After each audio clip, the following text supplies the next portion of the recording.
On December 16th of 2022, I took on this e-commerce brand, which was just struggling with Google Ads, was unable to find consistent success, and I scaled this Shopify store to roughly $13,000 in a matter of a few weeks. Now, on December 16th, when we took over this account, as you can see here on my screen, the results before that, prior to that period, were really not that consistent. I mean, if we go back even a bit further, we can see November was a much better month for this e-commerce brand, but for whatever reason, the start of December brought a lot of trouble to this e-commerce. So as any smart e-commerce store owner would, this Shopify store owner decided to contact us, specifically my Google Ads agency, Euro Marketing, and that started our crazy journey with this e-commerce brand. Now, going back to the month of December, what happened essentially after we started on the 16th of December is we destroyed the sale. And I mean this in a very bad way, because as you can see, December 16th, he literally made £0 in sales. And this trajectory continued for a couple of days. Obviously, this was not a good sign at all. However, in the recent time period, after our entire setup was completed, after the strategy was in place for this ad account, the sales completely boomed. Now, I want to go over the step-by-step things we implemented to take this brand from a struggling brand in the early period of December to then doing numbers like a 7x ROAS, a 14x ROAS, a 11x ROAS that took consistently in these past few days. Now, first of all, let's go ahead and change this to the cost column so we see in a greater amount of detail exactly what we did. So my first step whenever I take on a brand new ad account is to actually decrease the ad spend and completely de-optimize the account. Yes, you heard that right. My first step is to completely de-optimize the account. But the main reason why I consider de-optimizing an account before scaling it up like we did in this case is because most of the time, the strategy in place prior to me or my team entering that ad account is very unstable. It's not generating good results. Hence, why in this situation, I did have to de-optimize the account. So on December 16th, as you can see, the sales went down tremendously. We began work right on that same day. And all I did is I shut off a lot of the original campaigns that were running during that time period. So if we change this to campaign status all to look at what was running, we can see exactly what was going on. So there were certain display campaigns running, there were certain SCAG campaigns running in this situation. And after doing a little bit of an analysis, I understood that those campaigns were just eating up the budget. They were not profitable in any way, shape, or form. So the number one step was to de-optimize, in this case, by shutting off all the bad campaigns. And the reason why I consider this as de-optimization is because when you lower the ad spend by shutting off certain campaigns, what happens is now the overall accounts start to spend a much lower amount. And as a result, if on the account level, the data is not coming in at a decent pace, it does become a little bit de-optimized, which is what happened in this case. But in addition, some of the biggest de-optimizations I did in this case was to change up a lot of the settings within these two Performance Max campaigns you guys see here at the very top of my screen. And the main reason behind that is because the original settings for these PMAX campaigns were very unprofitable. They were not optimized for success. And what I mean by that, we can see first of all via the results. So if we change this to the daily amount and we change this to last month, we can see that during the beginning, the results really were not there. I mean, he was getting sales about once every couple of days. And right after we came in, which is December 16th, we made a massive change, which you can see right here. We did about 11 changes within this campaign on the 17th of December. And after that, there was this de-optimized period wherein the sales had basically vanished. But that is the main reason why we do this, because we want to sort of take one step back to then take two steps forward. So in essence, what that means is this de-optimization, this change period is taken so that that campaign begins to perform on a very stable and a strong foundation. So that's exactly what happened when we made these 11 changes.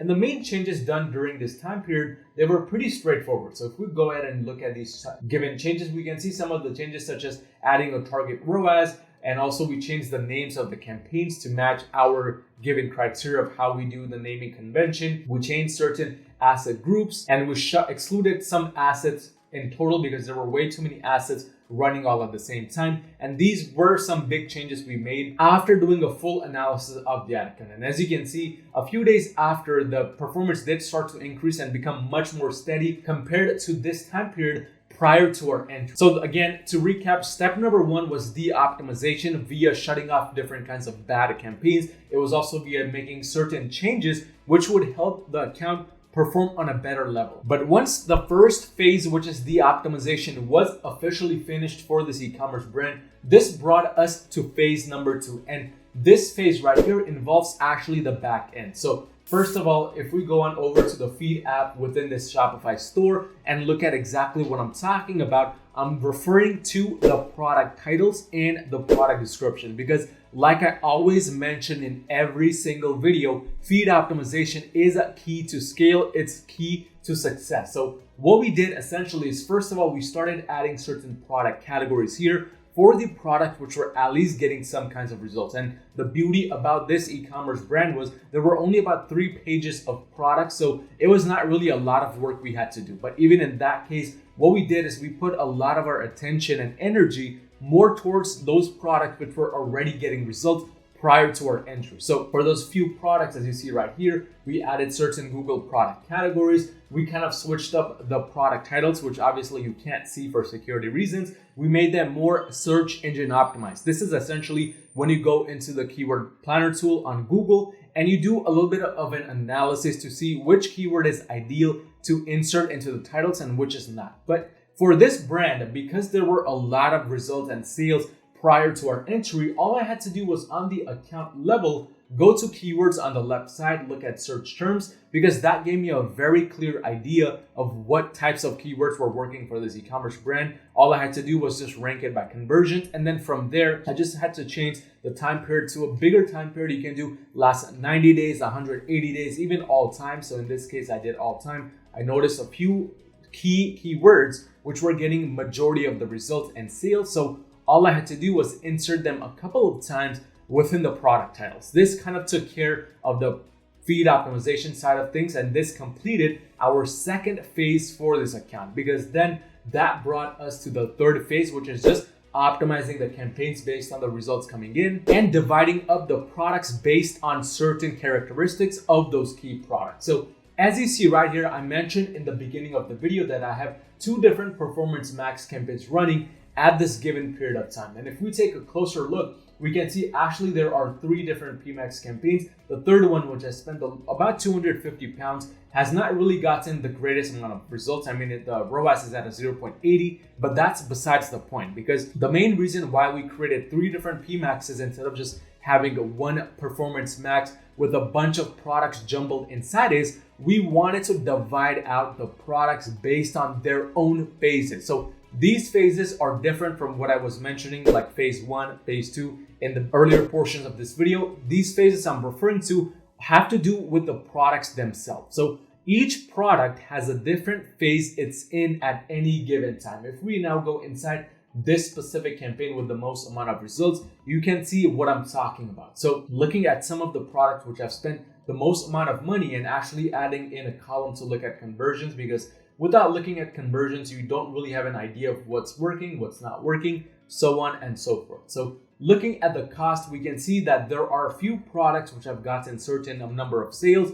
overall. The first product has spent the most money, has gotten only 5 conversions. Second one, 490 pounds in ad spend, 9 conversions. So at any given time, a product is either number 1, getting tested, number 2, in the profitability phase, or number 3, in the scaling phase. So for instance, the way I like to classify products as getting tested are those products which have spent below a certain level of ad spend. So this can be different based on your KPIs. For this ad account, we can assume that a 70 pound and below amount is when the product is really getting tested. It's not getting the full amount of ad spend it needs to get fully tested. So these products right here are in the testing phases. What I would do is I would create a brand new campaign just for these products currently getting tested and test them in there. Simply because it's not ideal to have the products currently getting tested not be fully tested, not reach their full potential, just because there's other products like those in the profitability phase or the scaling phase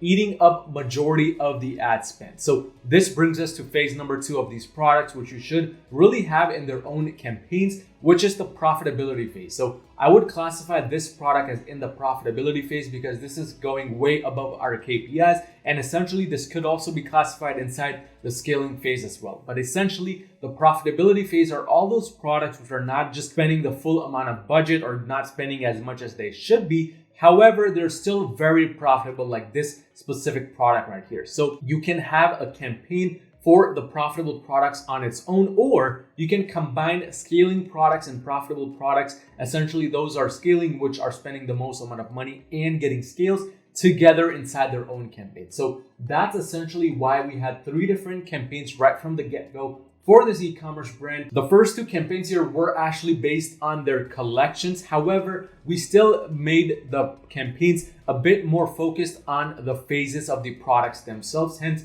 why both of these campaigns are performing at their own levels. They're performing very well. And this campaign right here, obviously with the lowest amount of profitability and ROAS, is, if you guessed it already, the testing campaign. So this kind of structure really helps us scale the account to these kinds of levels without having any interference with the products or with other certain things within the e-commerce brand as a whole. But that sort of covers the main phases for this e-commerce brand, how we've been able to take it from barely doing anything in overall revenue, as we saw earlier, barely doing about 100 pounds a day, 500 pounds a day, to then consistently hitting 3,000, 6,000. Even yesterday, it hit about 11,000 pounds in total sales. So it's definitely not magic. It requires a bit of strategy. But for the future of this e-commerce brand, specifically for the month of January and onwards, we are going to be continuing scaling these specific campaigns which we have running at the moment. The main strategy is to scale based by doing 2 different things. Number 1, removing certain restrictions so that these campaigns spend their full budget every single day. And number 2,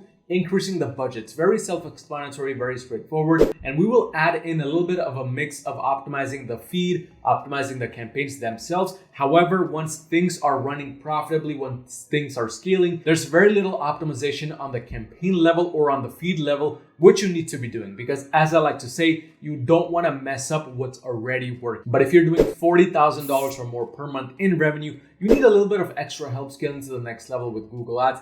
Go on to my website at yourmarketing.com and book a free call with me to see how we can work together and scale your brand to the next level.